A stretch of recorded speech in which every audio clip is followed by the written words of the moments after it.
محترم بزرگوں، عید الفطر ایک اسلامی تہوار ہے۔ اللہ جل شانہ کا اس بات پر جتنا شکر کیا جائے کم ہے کہ اس نے اپنے فضل و کرم سے ہمیں رمضان المبارک عطا فرمایا اور اس مہینے کی برکتوں سے ہمیں نوازا اور اس میں روزہ رکھنے اور تراویح پڑھنے کی توفیق عطا فرمائی، اور پھر اس مبارک مہینے کے اختتام پر اس مہینے کے انوار و برکات سے مستفید ہونے کی خوشی میں عید الفطر عطا فرمائی۔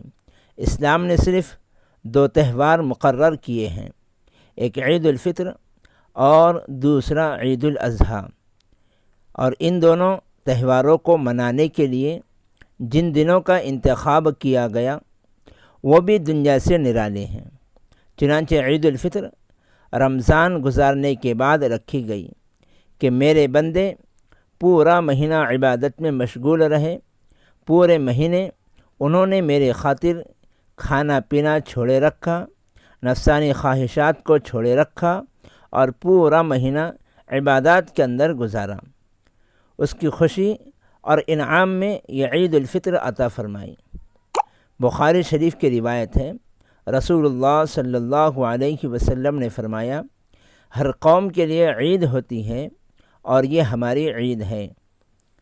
اسلام میں عید منانے کا رواج ہجرت مدینہ کے بعد سے ہوا۔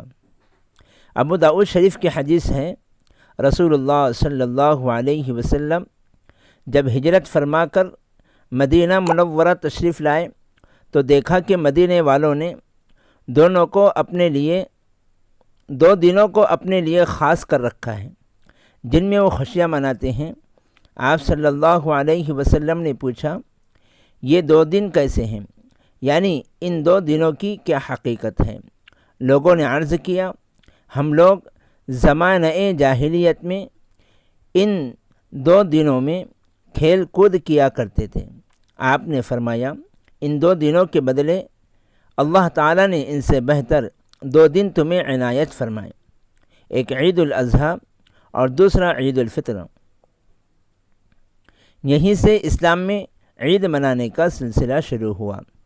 خوشی اس بات کی ہے کہ آج اللہ تعالیٰ مسلمانوں سے راضی ہے، آج خوشی کا دن ہے، سارے مسلمان خوش ہیں، مگر یہ خوشی نئے کپڑوں کی وجہ سے نہیں، عمدہ اور لذیذ کھانے کی وجہ سے نہیں، کسی کھیل تماشے کی وجہ سے نہیں، بلکہ وہ اس لیے خوش ہیں کہ آج ان سے ان کا رب راضی ہے۔ انہوں نے مسلسل ایک مہینے اللہ تعالیٰ کی عبادت کی، اللہ کے بندوں کے ساتھ اچھا سلوک کیا، دن کو روزہ رکھا اور رات میں آرام و راحت کو چھوڑ کر اللہ کی یاد میں لگے رہے، قرآن کی تلاوت کا معمول رکھا، ہر طرح کے گناہوں سے بچ کر ایک پاکیزہ زندگی گزاری۔ ان سب اعمال کی وجہ سے اللہ تعالیٰ ان سے راضی ہو گئے، اور ظاہر ہے کہ جب بندے سے اس کا مالک راضی ہو جائے تو اس سے بڑھ کر اس کے لیے اور کیا خوشی ہو سکتی ہے۔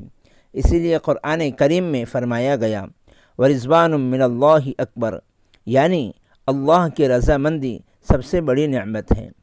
یہ اللہ تعالیٰ کی طرف سے انعام ملنے کا دن ہے، چونکہ اللہ تعالیٰ اس دن اپنے بندوں سے راضی اور خوش ہوتے ہیں، اس لیے وہ اپنے بندوں پر آج کے دن بے انتہا رحم و کرم کا معاملہ فرماتے ہیں اور انعام دیتے ہیں۔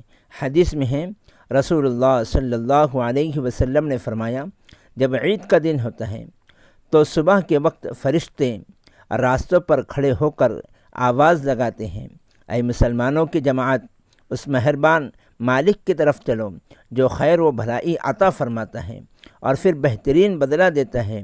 تمہیں راتوں میں عبادت کا حکم ہوا تو تم نے عبادت کی، تمہیں روزے رکھنے کا حکم دیا گیا تو تم نے روزے رکھے اور اپنے مالک کا حکم مانا، لہذا چلو اپنا انعام لے لو۔ پھر لوگ جب عید کی نماز ادا کر لیتے ہیں تو ایک آواز لگانے والا اعلان کرتا ہے کہ سنو، تمہارے رب نے تمہیں بخش دیا، پس تم ہدایت لے کر اپنے گھر واپس جاؤ۔ یہ دن انعام کا ہے اور آسمان میں اسے انعام کے دن سے یاد کیا جاتا ہے۔ اس حدیث سے معلوم ہوا کہ جن بندوں نے اللہ تعالیٰ کی فرما برداری کی، اس کے حکم کے مطابق رمضان المبارک کو گزارا، اصل خوشی انہی کے لیے ہے۔ عید کے دن راستہ بدل کر آنا جانا مستحب ہے۔ آج کے دن ایک سنت عمل یہ ہے کہ جس راستے سے ہم عید کی نماز کے لیے آئے ہیں، واپس جاتے وقت اس راستے کو بدل دیں اور دوسرے راستے سے جائیں۔ اس میں مسلمانوں کی شان و شوکت کا اظہار ہے اور یہی عید کی خوشی کے مناسب ہے۔ بخاری شریف کی روایت ہے، حضرت جابر رضی اللہ تعالی عنہ فرماتے ہیں، رسول اللہ صلی اللہ علیہ وسلم عید کے دن راستہ بدل دیتے تھے۔ آج کے دن دل کھول کر خرچ کرو۔ حدیث شریف میں آج کے دن دل کھول کر ضرورت مندوں پر خرچ کرنے کی تعلیم دی گئی، تاکہ وہ لوگ بھی عید کی خوشی میں پورے طور پر شریک ہو سکے اور انہیں عید کی خوشی منانے کے لیے کسی سے مانگنے کی ضرورت نہ پڑے۔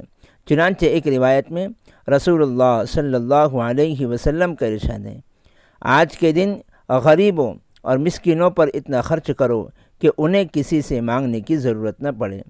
صدقہ فطر نماز عید سے پہلے نکالنا چاہیے۔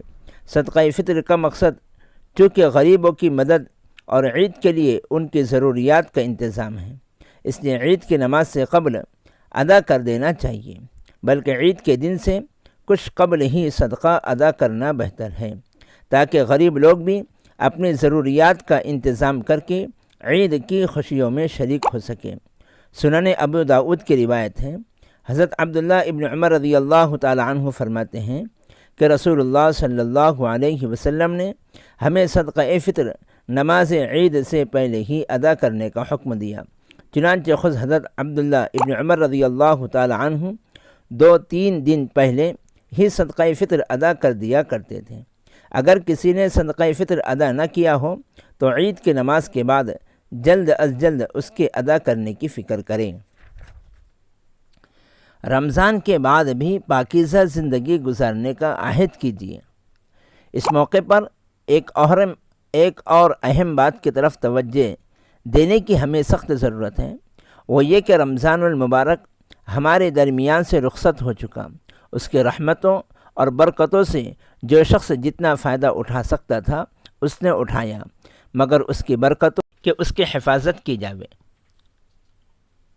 اور اس کی حفاظت کا مطلب یہ ہے کہ ہم لوگوں نے رمضان المبارک جس طرح اللہ کی مرضی کے مطابق گزارا، آئندہ کی زندگی بھی اسی طریقے سے گزارنے کی کوشش کریں۔ اسی طریقے پر زندگی گزارنے کو تقویٰ کہا جاتا ہے، اور رمضان المبارک کا مقصد بھی یہی ہے کہ بندوں کے دلوں میں تقوی کی صفت پیدا ہو جاوے، جیسا کہ سورہ بقرہ میں اللہ تعالیٰ فرماتا ہے، اے ایمان والوں، تم پر روزے فرض کیے گئے جس طرح تم سے پہلے لوگوں پر فرض کیے گئے تھے، تاکہ تمہارے اندر تقویٰ پیدا ہو۔ عید کے دن ایک دوسرے کو برکت کی دعا یا مبارکباد دینا۔ مبارکباد دراصل دعائیہ جملہ ہے، اس لفظ سے برکت کی دعا دی جاتی ہے، اس لیے جب یہ لفظ بولا جائے تو ذہن میں دعا کا تصور ہونا چاہیے، رسم و رواج کی رعایت مقصود نہ ہو، لہذا دعا کے ارادے سے ایک دوسرے کو عید کی مبارکباد دینا درست ہے۔ حدیث میں پڑوسی کو خوشی کے موقع پر مبارکباد دینے کی تعلیم دی گئی ہے۔